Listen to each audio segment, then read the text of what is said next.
মা,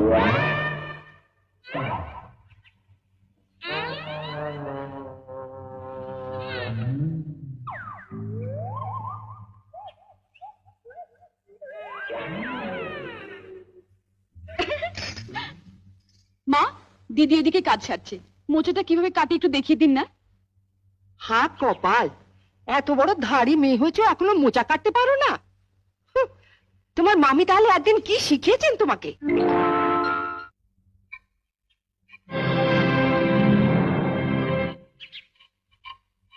আজকে তো আমাদের বাড়িতে পুঁটি মাছ আসেনি।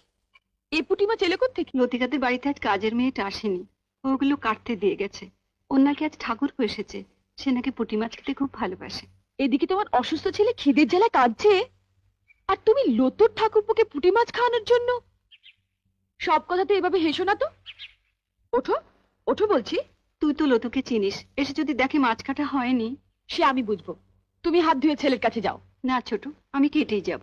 তোমার অসুস্থ ছেলে দিব্যি বর্দি, এর পরেও যদি তুমি একটা মাছও বটিতে ছোঁয়াও, তাহলে তুমি জানবে তোমার ছেলের গলায় বটি বসালে।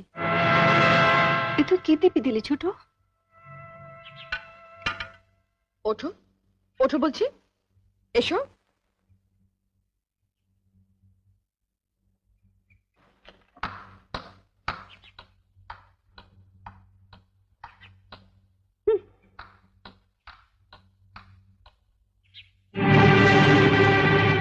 বড় বৌদি, বড় বৌদি, ও বড় বৌদি। বড় বৌদিকে কেন? দরকার আছে। কি দরকার আগে আমাকে বলো। তোমায় কেন বলবো? দরকারটা আমার ওর সঙ্গে। দাঁড়াও, সাগরে পৌঁছতে গেলে তোমাকে যে আগে এই ছোট নদীটা পেরোতে হবে ঠাকুরজি। সাগর? আজ আমিও দেখবো ওই সাগরে কত জল আছে। কি রে লতু, কি হয়েছে? এত চেঁচামেচি কিসের? দেখো না মা, কতদিন বাদে আমার ঠাকুরপো এলো, বলে একটু পুঁটি মাছ খাবে। আমি সে কখন পুঁটি মাছগুলো কাটতে দিয়ে গেছি, আর তোমার বড় বউয়ের এত সাহস, ওগুলো না কেটে ঘরে খিল দিয়ে বসে আছে। আমি বড়দিকে মাছ কাটতে বারণ করেছি। তুমি বারণ করেছো? হ্যাঁ। কেন? মা, আমরা বাঙালি ঘরের মেয়েরা বিয়ের পর অনেক আশা নিয়ে স্বামীর ঘর করতে এসে ঝিয়ে কাজ করি, এটা আমরা মেনে নিয়েছি।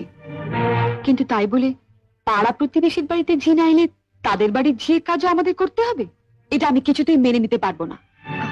তা লতু পুঁটি মাছ কাটতে পারে না বলেই না? সে কি মা, আপনার মেয়ে পুঁটি মাছও কাটতে পারে না? সেদিন আমি মোচা কাটতে পারিনি বলে আপনি বলেছিলেন এত বড় ধাড়ি মেয়ে হয়েছো, এখনো মোচা কাটতে শেখোনি? তোমার মামি তোমাকে একদিনে কি শিখিয়েছেন? তা মা, আপনার মেয়ে তো কম ধাড়ি হয়নি, এখনো পুঁটি মাছ কাটতে শেখেনি। আপনি কি শুধু ওকে কলাবাজি করতে শিখিয়েছিলেন? শুনলে মা, শুনলে? ঠাকুরপুকে যখন পুঁটি মাছ খাওয়ানোর এতই শখ, তখন মার কাছ থেকে পুঁটি মাছ কাটাটা শিখে নিলেই পারো। আর মাও যদি পুঁটি মাছ কাটতে না জানেন, তুমি রোজ বিকেলে আমার কাছে 4টে করে পুঁটি মাছ নিয়ে আসবে।